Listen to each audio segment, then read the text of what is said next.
One. Welcome to Unofficial Commentary by the Unqualified. I'm Adam. I'm Peter.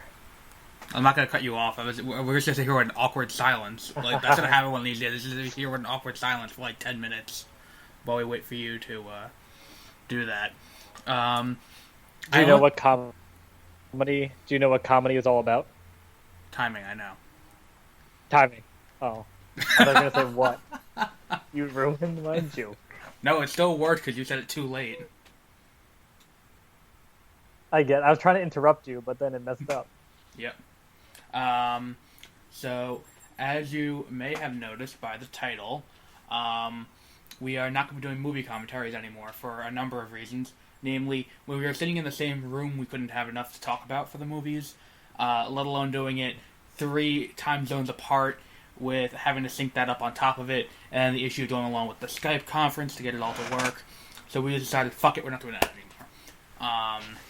But rather than letting the name that we had go to waste, we're just going to turn it into sports commentary. And today we're going to talk about politics too, because that's sure to piss no one off. Yeah. No one has I strong think feelings about that. As long as we go in acknowledging we're going to talk about it, I don't think people will get as mad. Exactly. If we just like that one episode of 30-minute reviews where I just started ranting about Bernie Sanders for like 10 minutes at the end. Fortunately for us, no one listens to the end. So you know what? Whatever. So here we have, it is week 3 had just ended of the NFL. It's been a weird season so far. Let's see. Yeah. So the Seahawks have been shitting the bed, left and right. Do you want to talk about Seahawks a little bit? Or confusion over why the Seahawks are performing the way they are? Yeah, I'm confused more than I can talk about it, because I watched this because I'm on the West Coast. I watched the 1:00 game at 10:00 in the morning, and then after I finished watching it, I went out. But the Seahawks won this week against the 49ers. Yeah. After losing to the Rams, which is deplorable to say the least. I think they lost to the Rams last year too. Yeah, but this year it's different. Because now they're the Los Angeles Rams, and it's just sad. Like, oh, breaking news as of right now, J.J. Watt is going back to injured reserve. So, that's not good for, what's it called? The Texans. That's the name of the team. Yes, the Texans. The Rangers beat the Islanders tonight, too. Because I just opened ESPN's website. And what's it called? The Rangers beat the Islanders in the first hockey game of the season. And Tuesday, the Knicks play their first game against Houston. So, that'll be fun. So And the Mets beat the Marlins 12-1. Yep. I was watching that game. Until now. Since football started, I feel like baseball viewership drops like 98%. Yep. That's accurate. Especially since they still have some baseball games on Sundays. It's like, Yeah. How fucking stupid is the MLB? Like, you think you can compete? Like, go fuck yourself. Yeah, there's no... Especially because, okay, I missed Sunday's game. I can watch the 8 other games that are on during, like every day of the week. Exactly. So let's talk about the current standings in each division for the NFL after Week 3. And then we'll talk about who we think the best teams are and the worst teams are coming out of where we are. So right now the AFC East is led by the Patriots, who are 3-0. Yep. Which I don't think anyone really foresaw, with their backup quarterback and then their backup quarterback getting hurt and having to go to the third-string quarterback, who is also now hurt. Yeah. So if what's his name, Brissett, doesn't get better, is that Brissett's on the Patriots or is that on the Prescott's on the Cowboys? Yeah. If Brissett Dak Prescott. If he's not back and ready to play in the next game, then that's start Julian Edelman, which will be hilarious. and they'll still win. I think the Patriots are going to go to the Super Bowl this year. Because For as much as I don't want to admit it, I think so too. I think after these 3 weeks, you have to have a very serious I don't think it's a conversation anymore of who is the best coach in the history of the NFL. I think Bill Belichick is the best coach in the history of the NFL.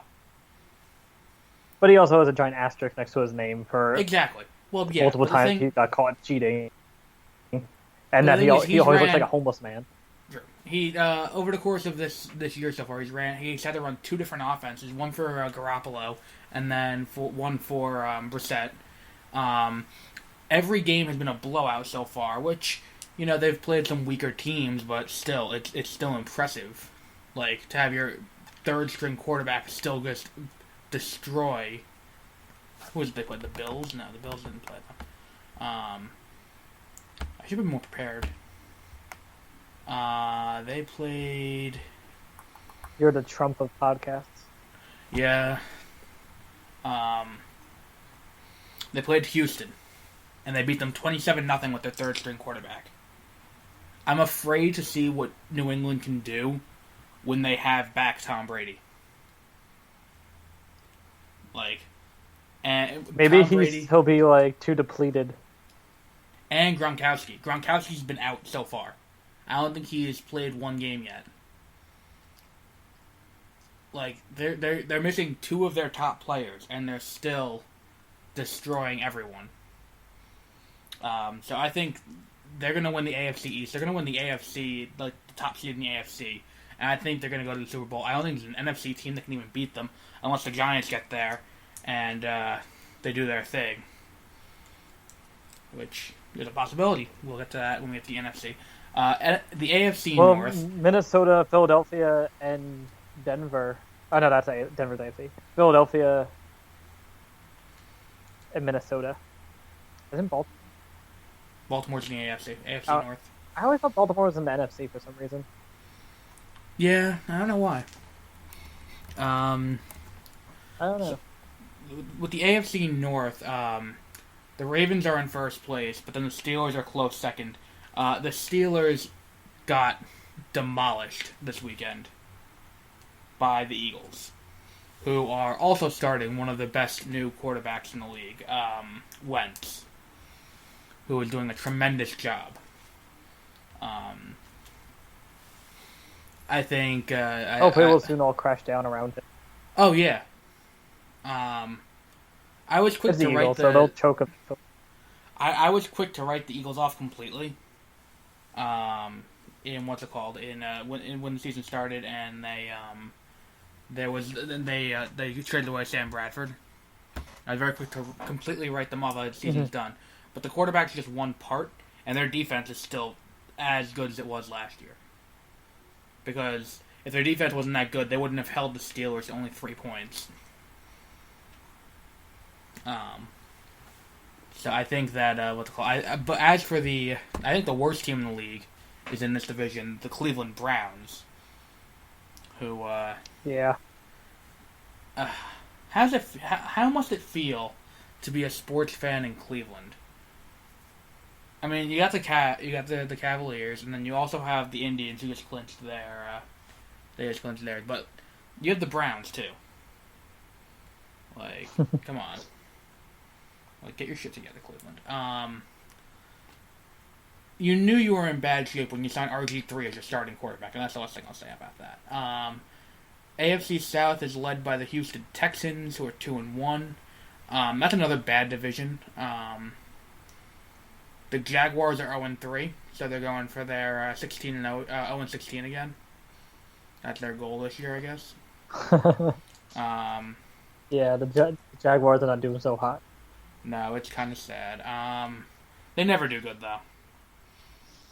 They're always one of the worst teams in the league. No, it's not like they were a dynasty that fell. They've always been at the bottom.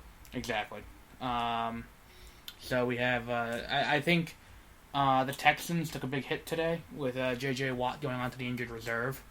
Yeah, he can't do commercials anymore now. True. I think I have a feeling the Colts are going to break out. I feel like the Colts just should be like, we can't keep losing like this, and we can't keep playing this poorly. Because the Colts have not been playing well at all. No, Andrew Luck's been shitting himself every Exactly. game. They won their first game of the year this week against the Chargers. That's not. That's just good. expected. Exactly. It shouldn't have been that close. It was 22-26. Yeah. Like, come on now. The AFC West is another division that's got one of those star rookie quarterbacks. The Denver Broncos has, I forgot what his name is, but he is one of the top quarterbacks in the league. He's a rookie as well, replacing they're undefeated. Osweiler. I thought for sure that the Broncos this would be a rebuilding year for the Broncos. Yeah, they're 3-0 though. They're trucking along. That's a rough division to be in. You have the Chargers. You have the Raiders have been doing pretty well this year.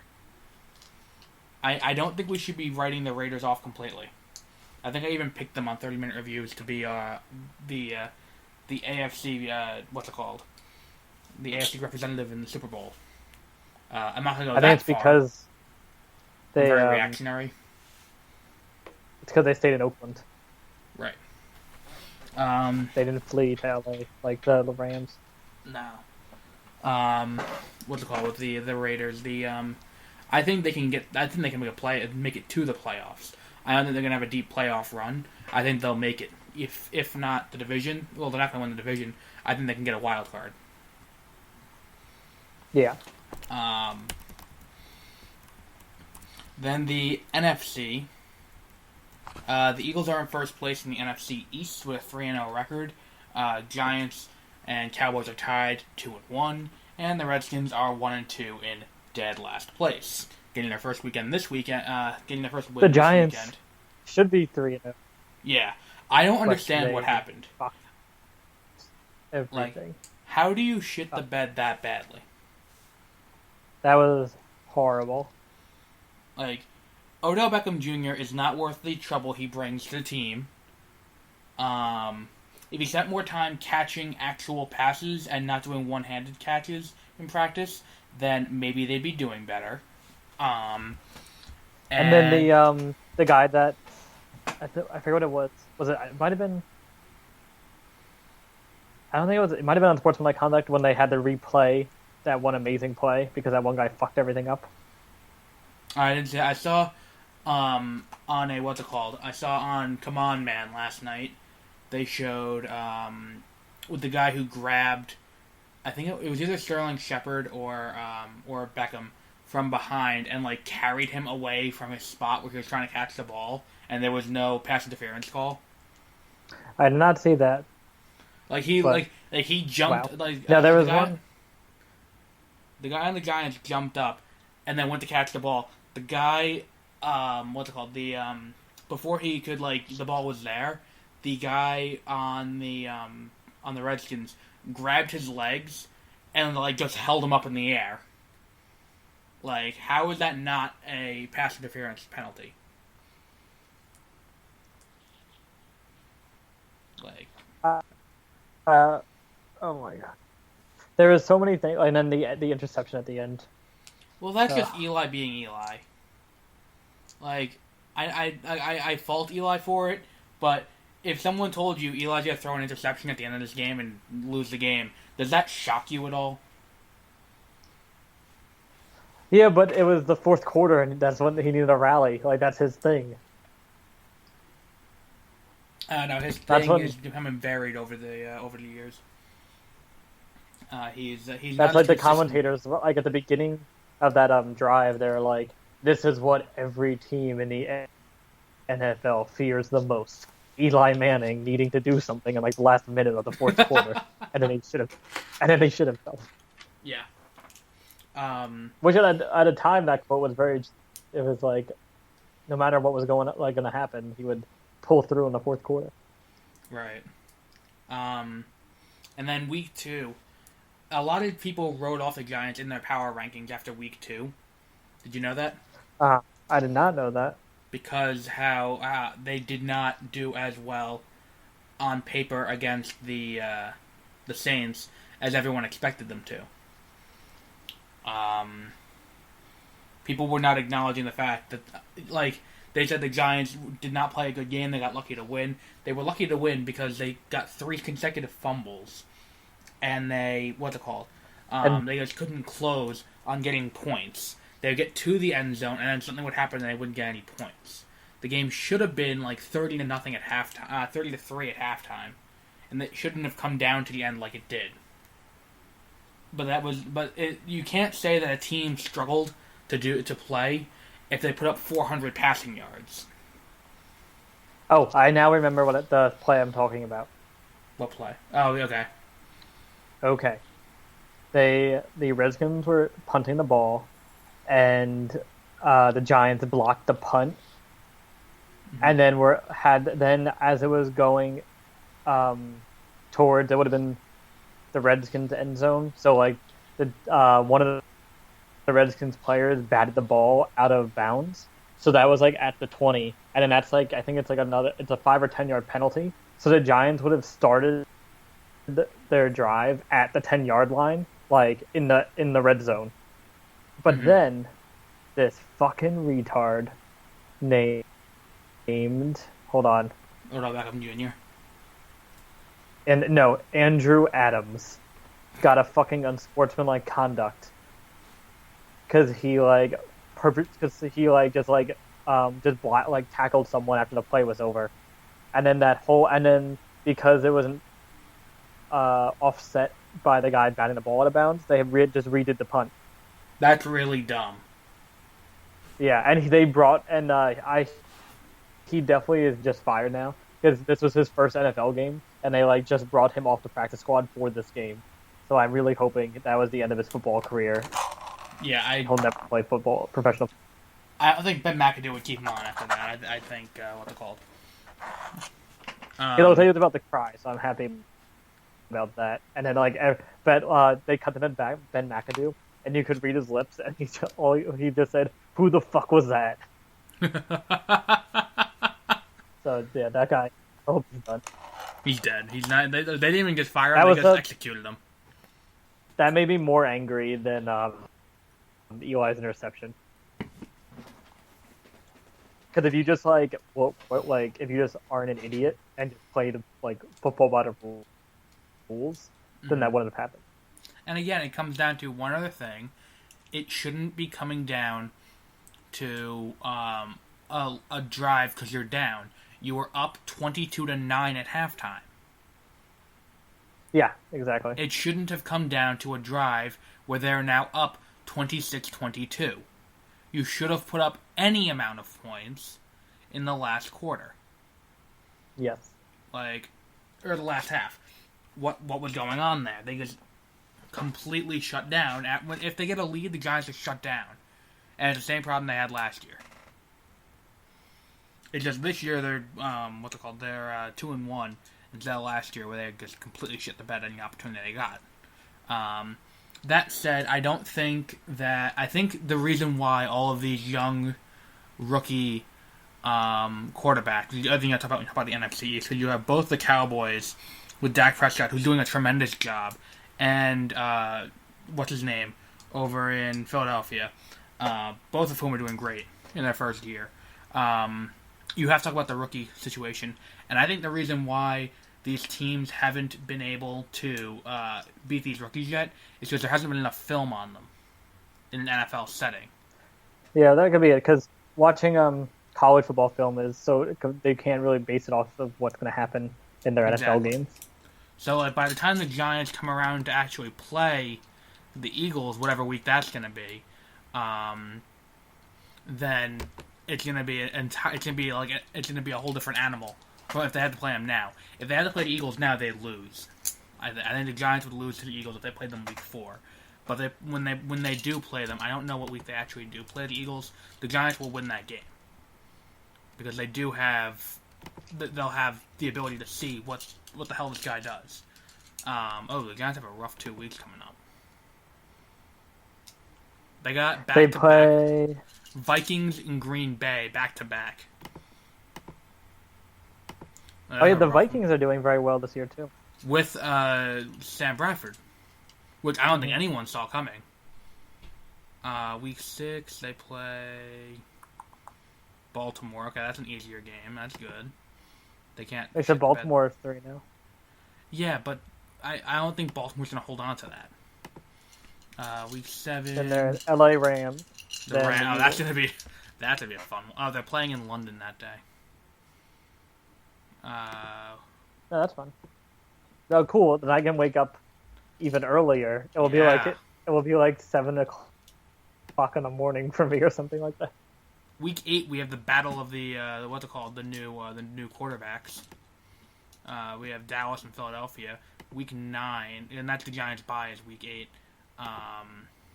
Week 9.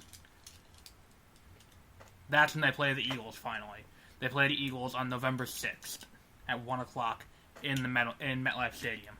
I think at that point they'll be able to just crush them. Not crush. They'll win that game. In fact, I think they can win the next 2. I think there's a strong chance of them going 4-1. I hope so. Yeah, I was like, I get very discouraged when I see them lose. When I'm like, oh wait, they're 2-1. Like it's not the end of the world. They haven't won a game in Dallas in 7 years, and they won the first game of the year this year. Like, yeah, exactly. That was the first time. Do you want to know like a very sad stat for the Giants? What? Ben McAdoo is like the first coach to win like the 2 first games for the Giants since like 1960 or something like that. Nice. That. So I think I think that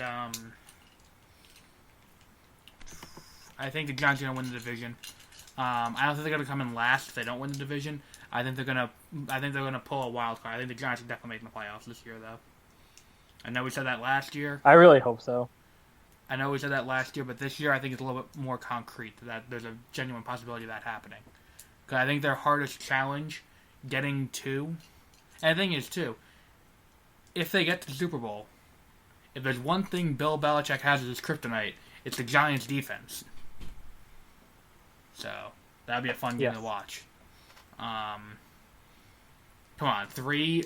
If that happens, that'd be 3 times in 10 years that 2 teams matched up in the Super Bowl and the same team won 3 of them, and they both had the same quarterbacks for each team. Like, that would be incredibly impressive. That is very impressive all around. Like, especially because it's not like 3 years in a row. It's like the time span. It's over 10 years. This is the 2016-2017. They first played them in the 2007-2008 was the first time they played them. So it'd be in 9 years 3 times. And Jets fans can go suck a dick. Which is good. I just, like, I don't want Jets fans to become insufferable, so the Jets cannot make the playoffs this year. And then moving on to back on topic, NFC North. This is I think this is the strongest division in terms of contenders.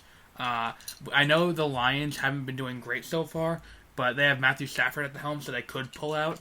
But you also have the Packers and the Vikings, both of which have been doing really good, and the Bears might as well just be a minor league team, with or without Jay Cutler. So you know what? That said, I think the Vikings are going to win the division because they're doing great with Sam Bradford, a guy who's been on the team for 10 days and knew the playbook that well. I think that's really impressive. Yeah. Then Falcons, Buccaneers, Panthers, and Saints. This division was the one a few years back that was the worst division in the league because the team that made the playoffs had made the playoffs with a losing record. We may be back to that situation this year. I'm surprised the Panthers are doing so bad. Like, they got wrecked by the Vikings the other day. Or Sunday, the other day. Like, that was a sad game to watch. And the best was, like, did you watch the pregame for that? No. And, like, we gotta go out here, we gotta play for all the people in Charlotte. Like, we gotta show them, like, what we can do as people in our society. And they just go in and get crushed. I think the only game that was sadder to watch was the Jets game, where Ryan Fitzpatrick threw 5 interceptions.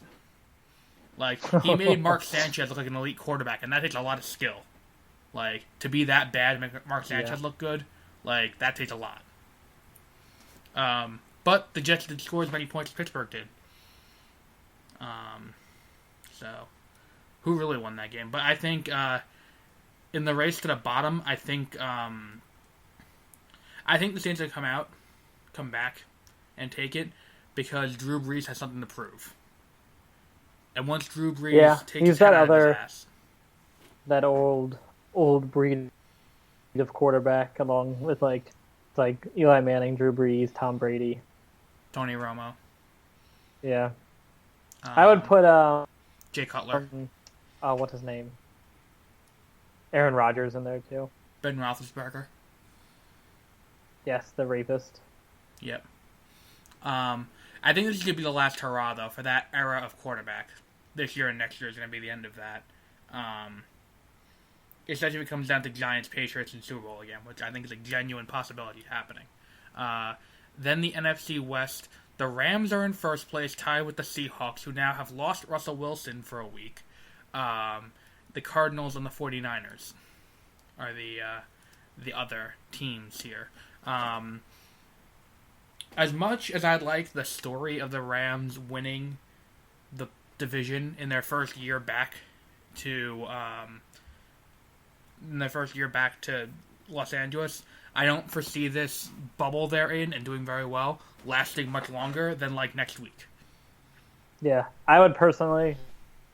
I like the Seahawks a lot. I also was right next to the stadium this weekend while they were playing. I went to a giant Asian supermarket. That's like literally next to the stadium, and it was very loud. It's the 12th man. Exactly. Everyone was like over half the businesses here all have the 12th man flag in the windows. So. That's a nice thing. We don't have that in New York. It's not a thing that happens here. Because and every construction site has a giant 12 on it. Like Jets fans, Mets fans, and Islanders fans get very little dicked if you don't acknowledge them. Yes. I think that's just a thing about expansion teams. I would say about 1 and 4, starting every Friday through Sunday. I'd say about 1 and 4 people, in the entire city, I see wearing Seahawks stuff. Nice. Or more, there's more. It's crazy. It's just, I always so many people. represent. The dog represents too, so everyone represents. So do I. I think the Seahawks are going to pull it out, though. I think once Russell Wilson comes back, I don't see the 49ers getting any better, because if they have to sync to their backup quarterback, then you have to bring Colin Kaepernick to spotlight, and he's a bit of a distraction. Mm-hmm. And I don't see them wanting to put him out there. But I also don't see the Rams doing any better, or the Cardinals, playing football on a professional level anytime in the near future. So I think the Jaguars and the Seahawks. Do you want to make a pick for Super Bowl matchup? You want to stick with mine, Giants Patriots? Giants Patriots, I would like, but I think just another option would be Vikings Patriots. Yeah. Or Vikings Ravens.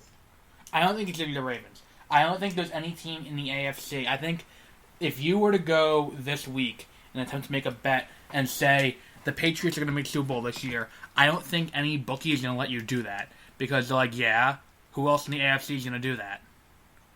That's true. No one's going to let you make that bet. The NFC is a little bit more open. I think all solid contenders for it would be the Packers, the Giants, the Eagles, and you can even make the case for the Cowboys. But the question I have for you, as we wrap up the football portion of our talk, Cowboys, they have a big quarterback situation. They did not close the door entirely on Romo coming back when he is no longer injured. Do you think that they should put Romo back as starting quarterback week 9, or should they bench him for the rest of the season in favor of Dak Prescott? Should I answer as a Giants fan or as just a football fan? Just a football fan.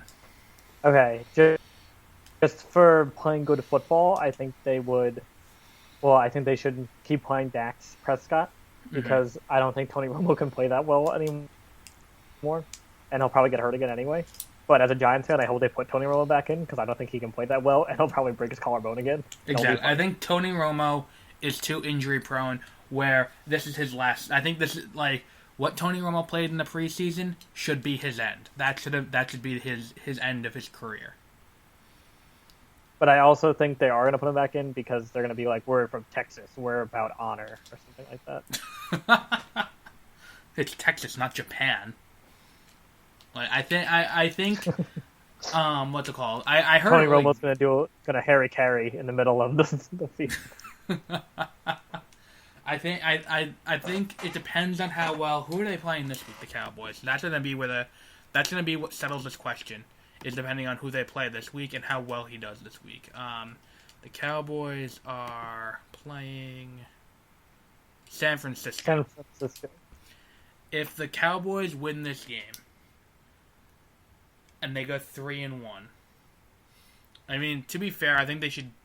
I mean, I can't get week 5 on the top crawl. So I'm trying to do it quick. Dallas is week 5.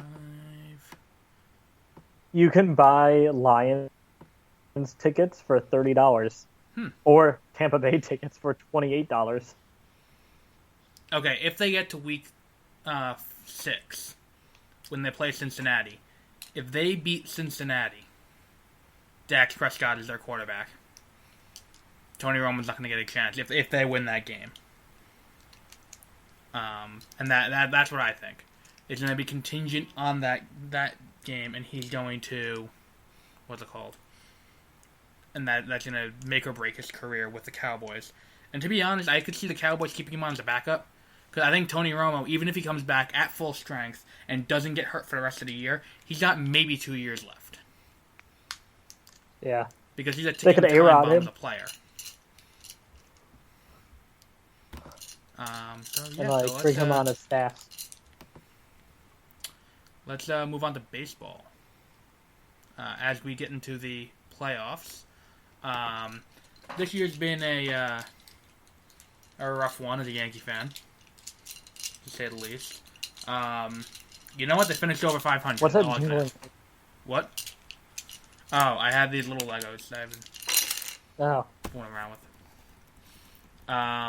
So right now, what we have so far as clinched, the Red Sox have clinched the American League East, the Indians have clinched the American League Central, the Rangers have clinched the American League West, the Nationals have clinched the National League East, the Cubs have clinched the National League Central, and the Dodgers have clinched the National League West. Now, the Mets are going to get the wild card. What? The Mets are going to get the wild card. The best league record goes to the Cubs, by the way. The Cubs are 101-56, which is like the best record in their team's history. No one has clinched the what's it called yet? They don't do that in baseball. I forgot. Okay. So let's look at the what's it called? The wild card standings. That's the important thing because that's what's still up in the air. Now, the weird thing is, it appears as if, regardless of what happens, there will be 3 American League East teams playing in the playoffs this year. Cool. Yeah, 3. Because what you have so far, right now, the Blue Jays are +2 for the first American League spot, and the Orioles are the second spot. The Tigers are 1 game back, the Mariners are 1.5 games back, the Astros are 3 games back, and the Yankees are 4 games back. I think the Royals are 5 games back. I think the Yankees are mathematically out, and everything lower than them is mathematically out. Like the Twins are 29 games out with a 56-101 record, so that's fun. Meanwhile, in the National League, the Mets and the Giants have the wild card spots with the Cardinals, the Marlins, and the Pirates hot on their tails. Well, not so much. The Marlins are 4.5, and the Pirates are 5.5. So I think the Mets are going to keep this spot. If they lose, I really hope so. If they manage to lose to the Phillies and blow this season, Oh my god. then it'll be like reliving the glory that was 2006 all over again. But that aside, do you remember 2006, or should I go back over what happened in 2006? We don't need to go back over. I think, I'll spare you the trauma of going back over that. But if they lose those three, then they definitely don't deserve to make it to the playoffs because the Phillies suck. Now the Cardinals, the full scoreboard's loading up. The Cardinals also played today, probably. I think everyone plays every day in baseball. And if San Francisco wins tonight, the Marlins are out. And San Francisco is somewhere on here. They're winning 2-1 in the middle of the fourth.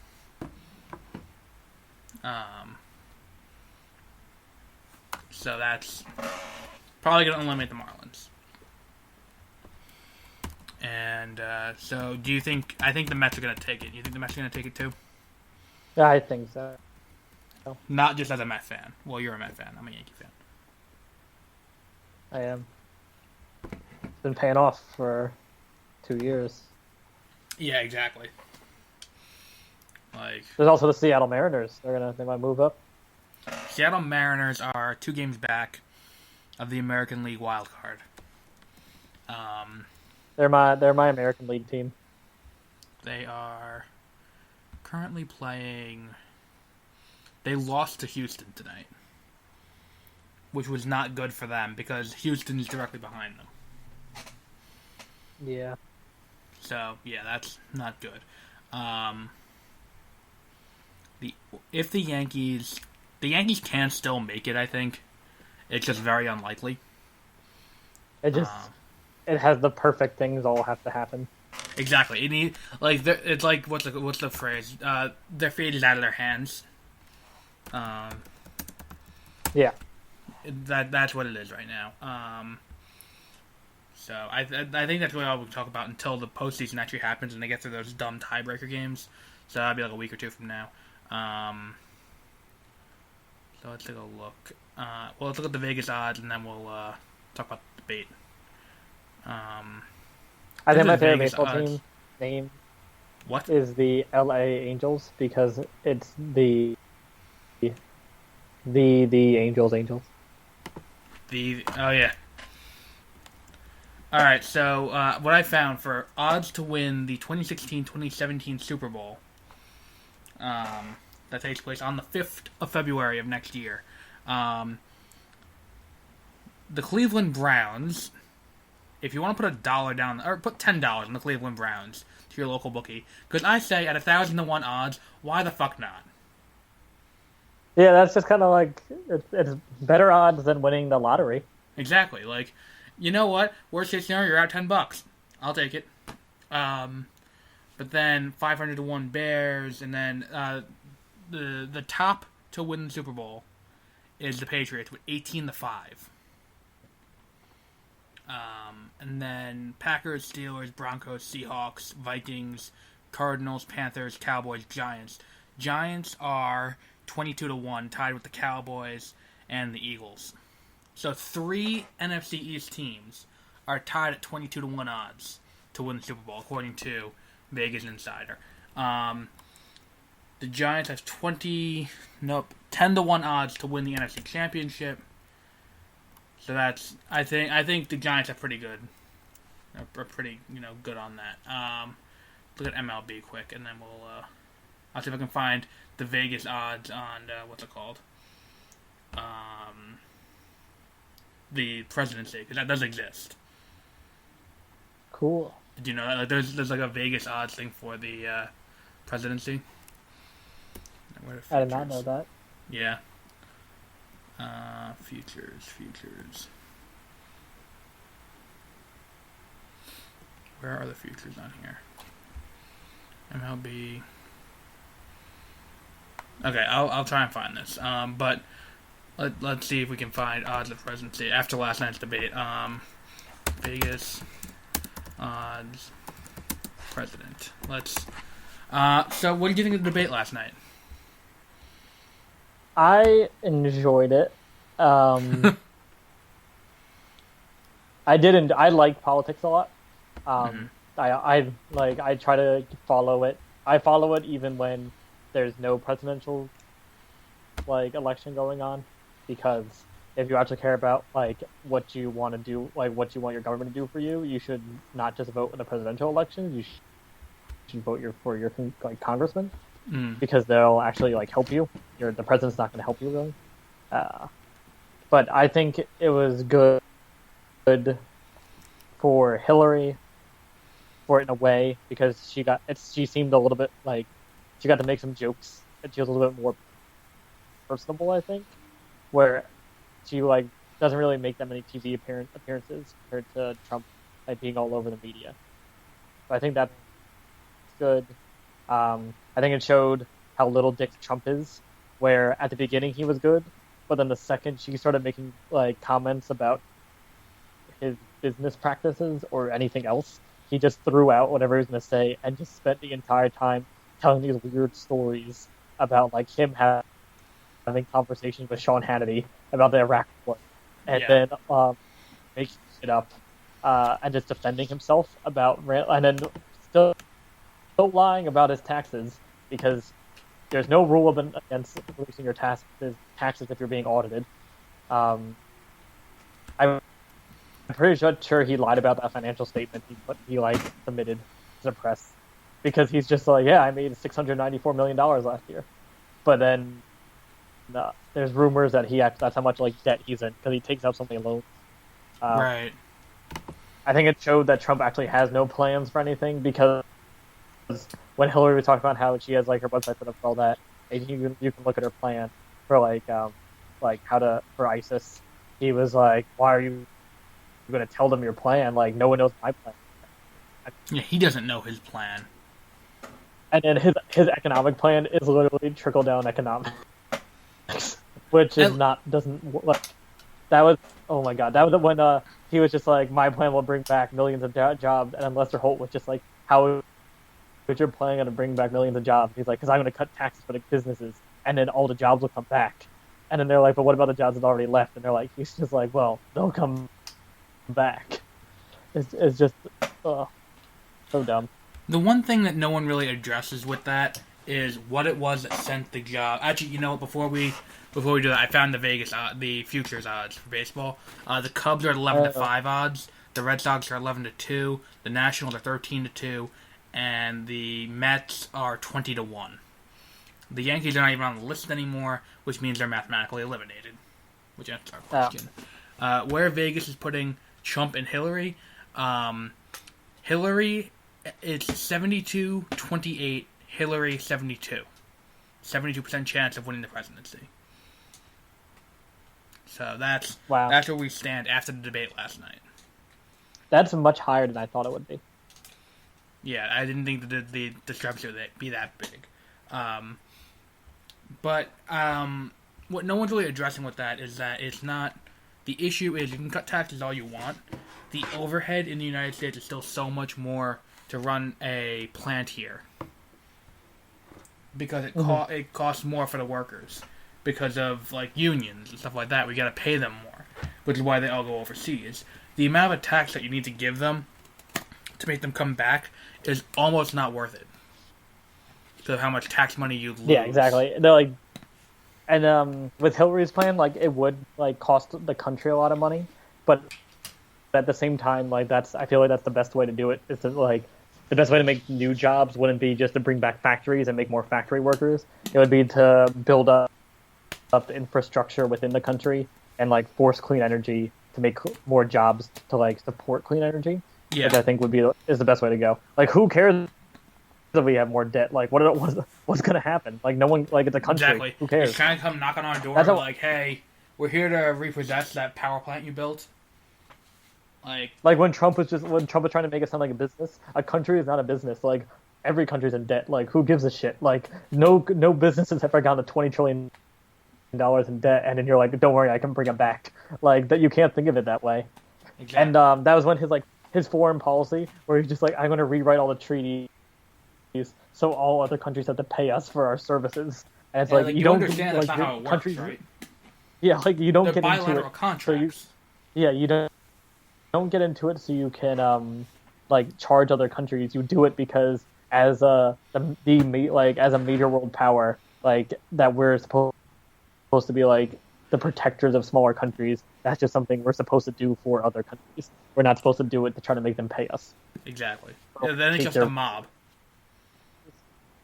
It's literally just a mob. Mm-hmm. The only thing he was saying that I think is a good thing he was saying, and because of that, that's probably the only thing he'll keep saying, is when he's like, what have you been doing for 30 years? Like all politicians are stupid, basically. Mm-hmm. There were a few times, and you can tell which Trump was she didn't respond. What? She should have said, well, like I was never president for 30 years or something like that. Like now is my chance to make a difference. Well, the thing is, there were a lot of times during, I think it was the second to last event. It's not the Olympics. The second to last topic, where she kind of set him up. I think at that point she knew she had him on the ropes, so she set him up with easy ones that he didn't take advantage of. Oh yeah, there's so many. Like I told you last night, the caliphate. The biggest one. Yeah, I think one of the biggest ones is when the Iraq War thing came up, and she's like, "You support the Iraq War," and they went off like on a 10-minute diatribe about like how he nothing didn't support when it. he could have. Yeah, when he could have said, "That's when you walked down into the middle of like the hall and like put it in your vote for the Iraq War." Like, yeah, exactly. You also supported it. Don't play like you didn't. You did too. Like, here's the thing. Neither candidate I don't know why good. he didn't bring that up. I think Hillary at least knows how to play the game. Exactly. That's the difference. That's my reason. Like, but both of it, like, I think this year is the most apt use on South Park of the douche versus turd sandwich. Mm-hmm. Because, like, Hillary is an asshole. Trump is an asshole. But, like, Kerry and Bush weren't like that. McCain and Obama weren't like that. Romney and Obama weren't like that. Yeah, the biggest reason John McCain lost is because of Sarah Palin. Exactly. He could have won that election if he did a better job picking whose running mate was going to be. Because with someone at that age, their running mate's very important. Because this is the person, if he has a heart attack and dies, this is the person who's going to be taking over and running the country. Did you want Sarah Palin having that much power? And the answer is no. Nope. But the other thing Trump said after the debate was he was just like, "Oh, I held back about I forgot what he exactly said, but he's definitely alluding to at the next debate he's going to bring up Bill Clinton's affairs." Oh yes. Which I don't know why, like, I can guarantee all of his advisors are like, please do not do that. And Hillary Clinton's advisors are like, please do that. Please do exactly. that. That will be hilarious. Business. Especially when he was talking, he did start to do that, when he was just like, your husband made, like, the worst, like, trade deal in, like, American history, like NAFTA. And then everyone's just like, what do you, like, who cares? Like, she wasn't president. Yeah. Like you can't compare one's not the other. No, but I felt like there was one really big one that was the most obvious example of her setting him up, like, to try and take her down, because she knew at that point she could say whatever she wanted and he wouldn't be able to respond coherently. That's what she would definitely. You could tell, like, even when they first walked out, like, she was happy and she, like, said hi to him and she was just like, "How you doing, Donald?" Yeah. And, like, she would just, like, you could tell she came out super cocky, like, "I've got this." And then once that, for like the first 10 and 15 minutes, Trump, like, had a hold on it. And then once he fell apart, like, she just, the biggest destruction was when he, like, made fun of her. That's when he said she did a soundbite. And then she was just like, "Sorry, I'm prepared. Just like how I'm prepared to be president," or something. It was something along those lines. And that was Like, I hate that. that was her bending him over the table. Yeah. I loved it. Man, let me It was so it was so obvious and like just so like boom. And then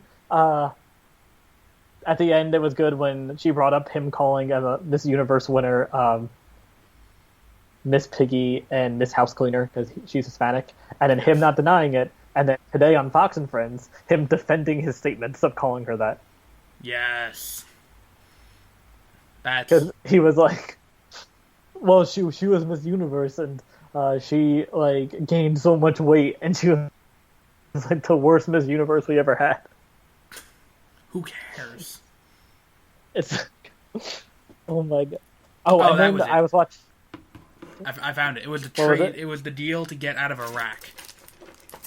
And she said, well, the deal to get out of Iraq. First of all, you have to find a new target to blame shit on than Bush. Oh yeah, when she was like, it was set up by Bush like 20 years ago. Like, yeah, good for, like, okay, yeah, we get it. You think Bush is an asshole. Okay, everyone does. Move on with your life. Because the thing is, you can't keep blaming Bush for all of your problems. Okay, Yeah. because you've had another president for the better part of a decade. So, but that's 8 neither years, here nor I'd there. say. What happened was, she said, they set the plan up before Obama was president to get out of Iraq. Because he made the good point that because of the way they left Iraq, ISIS was formed. Which is not entirely false, because we left Iraq as a power But vacuum. it's not entirely true. It's Right. But ISIS it's would have not formed like either way. It just would have had a different power Yeah. vacuum than Iraq. Yes, exactly. It just that was just the not the right word I'm looking for. Catalyst. Yeah, that formed them. So, but what happened is when she said that, and she's like, well, we would have had to renegotiate the contract to the treaty to leave, and if we're going to leave any troops behind. At the time, she was Secretary of State. Mm-hmm. Why? What Trump should have said there is, that was your job. Why did you not do that? Well, I think what she said was they negotiated, but it would have been like Iraq's responsibility to protect American troops or something like that, and they refused. So we said bye-bye, which I'm also fine with. Like, fuck you. I think what you're right, where Trump could have been like, why don't you can't negotiate. Exactly. Like you were Secretary of State. That's your job, is to negotiate with foreign powers. If you couldn't do your job there, why should you be president? Also, I didn't know this. I was listening to Mad Dog on Sirius. Did you know Lester Holt is a registered Republican? I did not know that. Does it surprise you? Because it surprised me. Yes, mainly because he's like, I don't know, I'm NDP and a minority. He's minority-ish. I think the whole thing. But here's the thing. Hillary won the debate. I don't think that's up for debate. I think she looked better, and she showed what Trump is. However, Trump isn't going to win this election by getting people to come out and vote for him. And I think he knows this. He doesn't have to get new voters. He just needs to get people who are on because he's got a bigger core than Hillary does.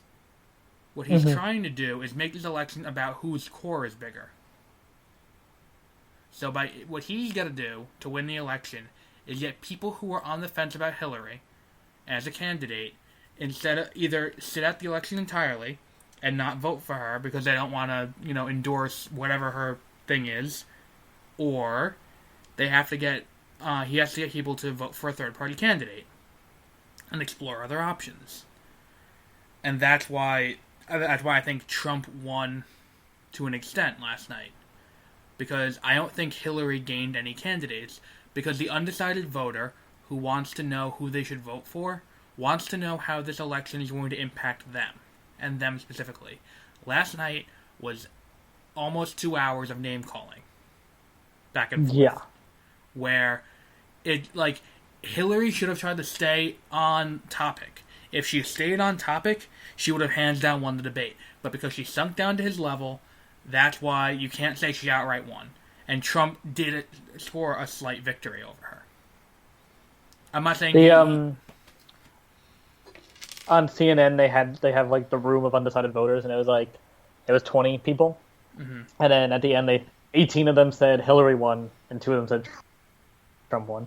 But then they asked like, have any of you made a decision? And it was like only 4 of them like then decided to vote for Hillary, and then the rest still remained undecided. Because the thing is, Hillary, and that's what I said. Hillary won the debate, but the point of the debate, Trump won. Like the purpose for the debate, the victory went to Trump, but the content of the debate went to Hillary. Yeah, but now on CNN also, because they had the commentators, they had the woman that's on Fox and Friends now was on it, and she was only on it for a little bit, and then they kicked her off because of how fucking stupid she is. Because she was like it ended, and they were just talking about how like dumb Trump was basically, and then she was just like, "We just saw a man like put on trial the entire American federal government and win." No. And they were just like, "What are you talking about?" Trump didn't do anything last night besides he pointed out Clinton's flaws ineffectively, and he brought more attention to himself. Because what he doesn't do well is deflect. Yeah, and then he tried to blame the mic, and he was like, "My mic was broken," but it wasn't. There was nothing wrong with his mic. Because like his thing is like he's like the guy who you say you have a small dick, and he's like, "Oh yeah, look, it's 5 inches." Like yes. That's what he's doing. Like, that's what he did to himself last night. He's such a like little dick piece of shit brat. Like that's the only you can tell he's like people complain about millennials being entitled. Like he's definitely more entitled than millennials. Exactly. Like you can his entire life he's had everything he's wanted, and now when things don't go his way, he like is a little baby about it. He's throwing a hissy fit, like, and that's what happened at the end of the election. And the best was he's going on that lengthy rant at the end about how Hillary doesn't have stamina, and it's like you completely self-destructed over the course of this debate. Like she has more stamina than you do. And then when what was I forgot. Oh, when he was just like, "Do you know why? Like I'm like better because I have a winning temperament," and he was serious. Yeah, he's like screaming at him. I have. And it's like anytime someone insults you on, and like anytime someone insults him on Twitter, he threatens to sue them. Yeah, he did sue Bill Maher with the orangutan thing. Did you know about that? No, I didn't know about that. With the whole birther movement, there's at one point where he's just like, if Obama shows me his birth certificate, I'll donate like this many $1 million to a charity. So then Bill Maher said, if Donald Trump can prove to me that his mother wasn't an orangutan and he's not half orangutan, then I'll donate $1 million to a charity. And then Donald Trump actually did it. And then Bill Maher was like, "You're a fucking idiot." And then Donald Trump tried to sue him.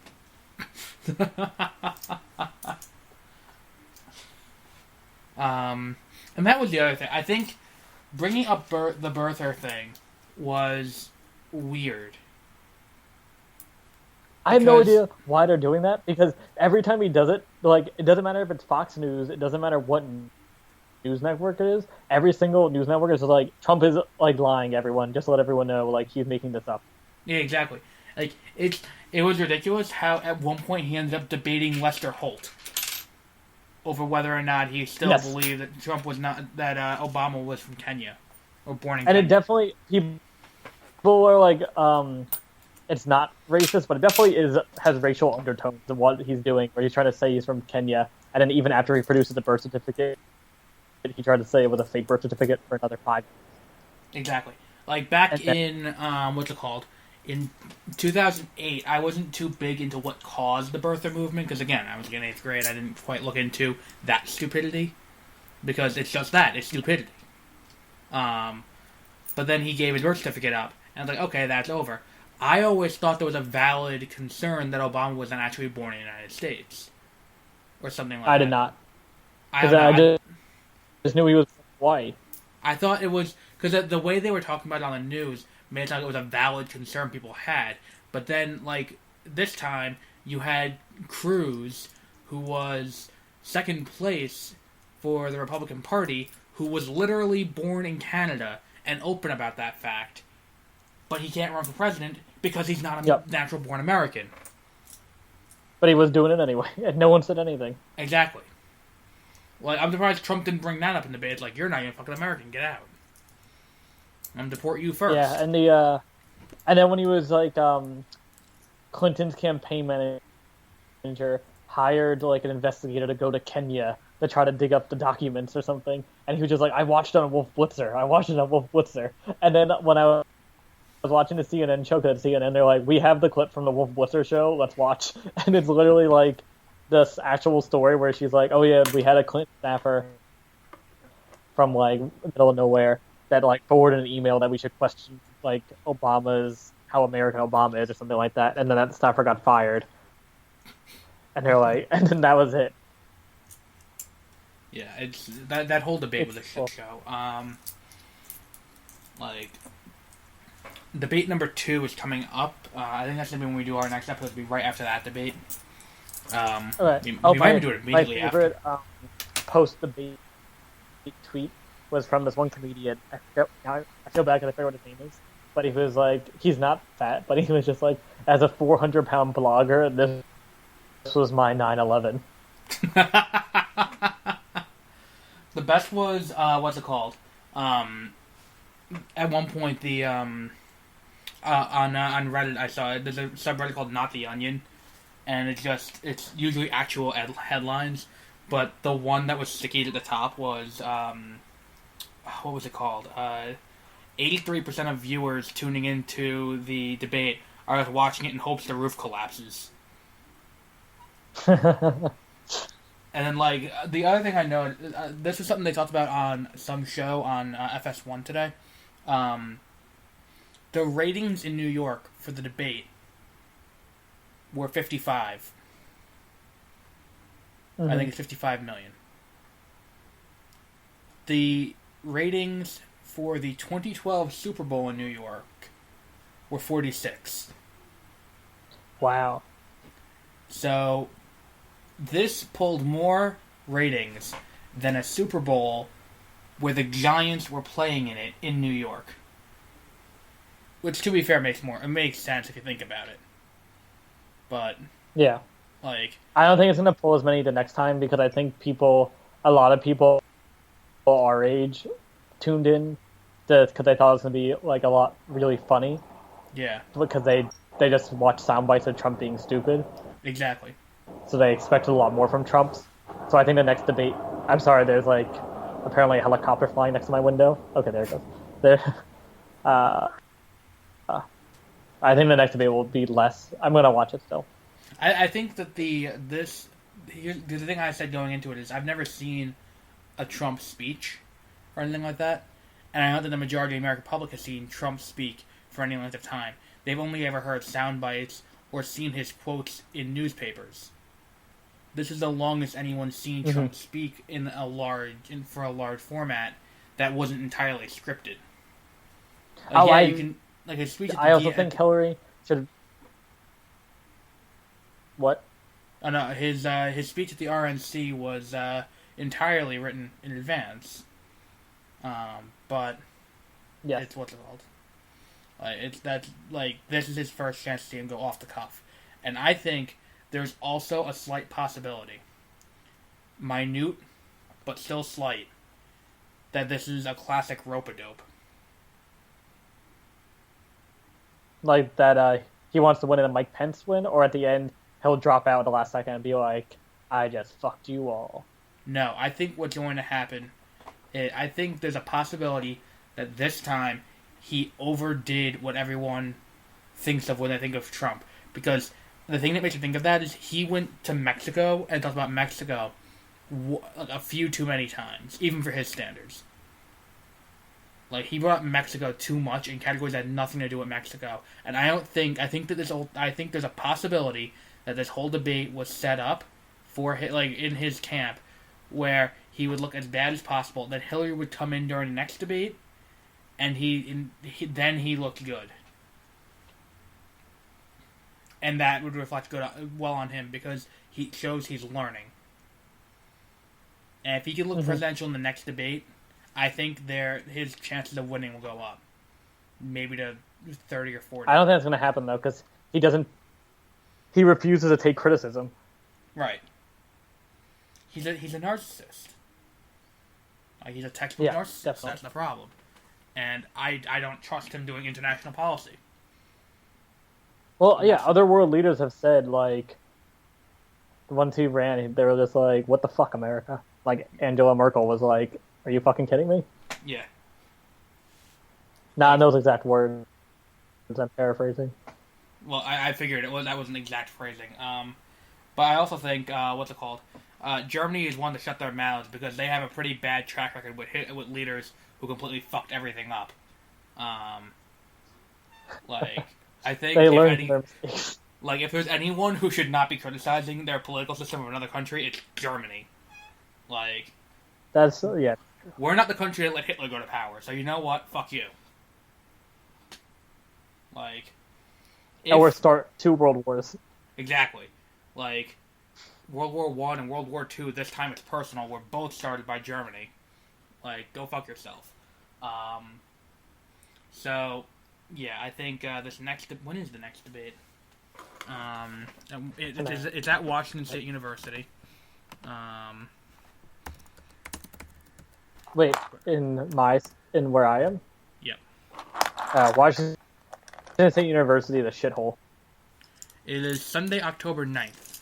So we'll probably do it Monday after the fact, like we did this after the fact. But that's going to be the next time we do this show. Will be after that debate. UW is the superior university. Washington State University, it's full of shitholes. And then if... Oh, shit. That's not good. I dropped my mic. If... Depending on when the other debate actually lands, and if I'm working, we may be able to do, like, live commentary during it. That we can actually I don't know, that would be hard. But then it would be hard to, like, actually feel like, it's figure out Trump what's going on. yelling for, like, 2 hours, so I don't think we need to, like, listen intently. I don't think he listens intently when he talks. Oh my, did you hear what Rudy Giuliani said? That there was never a terrorist attack in the 8 years prior to Obama. No, he said that Trump should skip the next 2 debates because of how unfairly he's been treated. Rudy Giuliani's an asshole. Like, come on. Like, did you see him? Did you watch the pre-coverage? He was like skulking around the auditorium, trying to find a baby to suck its like brain, like spinal fluid out of its soft spot, so he could like fuel himself. He's like what's it called? He's like Stan Lee. And when Hillary came out to shake people's hands, like in the front row, he wouldn't look at her. Such an asshole. I think he's embarrassed about what he said when he made a comment that Hillary took advantage of his health, like his cancer or something like that. But then they like went back into news stories that like it was just like Mrs. Clinton called Rudy Giuliani to say she wished him well, and that's all the conversation they had. This is a awful election cycle. I think we should just we should end this tonight and just say, regardless of who wins this election, I feel slightly more safe with Hillary, but not much more. But it's still It's like South Park nailed it. A douche and a turd sandwich. No, the next one is in Virginia. Oh, is it? And then the one after that's in Washington University, not Washington State University. Oh, okay. Way different. Okay. I read it in passing. Oh, cool. Anderson Cooper is a moderator for the last one. Oh, good. That keeps Trump on the offensive. And we had the vice presidential debate. That one is Tuesday. That's one in Virginia. That's what I was talking about. Then right. The next one, president. Yeah. The next presidential debate is October 9th. They went up against football again. That was a bold move for them. So yeah. So our next episode will be, I think it's going to be October 10th or October 11th for the second presidential debate, and we're going to continue with our football coverage, see where we are going to the baseball postseason, going further into it, and I think we'll be heading, actually, for the third debate, we'll be heading right into the hockey and the basketball seasons. So we'll be talking about those too in the future. I think for next time, to make it interesting, let's see what we think the Giants' schedule will be based on what they have right now. What their record will be at the end of the season. Okay, like if they're gonna win or not. Like, yeah, you okay, just go yeah, through and say yeah. win, lose, and then whatever their record's going to be. That way we can see what we're going to do. This week on 30-Minute Reviews, we're going to be doing the movie. We're going to be picking our favorite Robin Hood movies. There's also a few other big news stories that broke. Not big. Nothing is big that we cover on 30-Minute Reviews. That's a bit of an overstatement. But in their little world, they're kind of big. I'm going to be addressing those. Agents of S.H.I.E.L.D. has been doing weird. We'll talk about that. And then at some point, we'll be talking about Daredevil Season 2. And we will have my preliminary thoughts on Luke Cage in 2 weeks. Because that comes out Friday. 2. So that'll be exciting. We still have to figure out what our next Beware of Spoilers is going to be, or when we're going to do that. So we will get back to you on that. So we'll be back next time, second presidential debate, and continuation of our football coverage. Bye.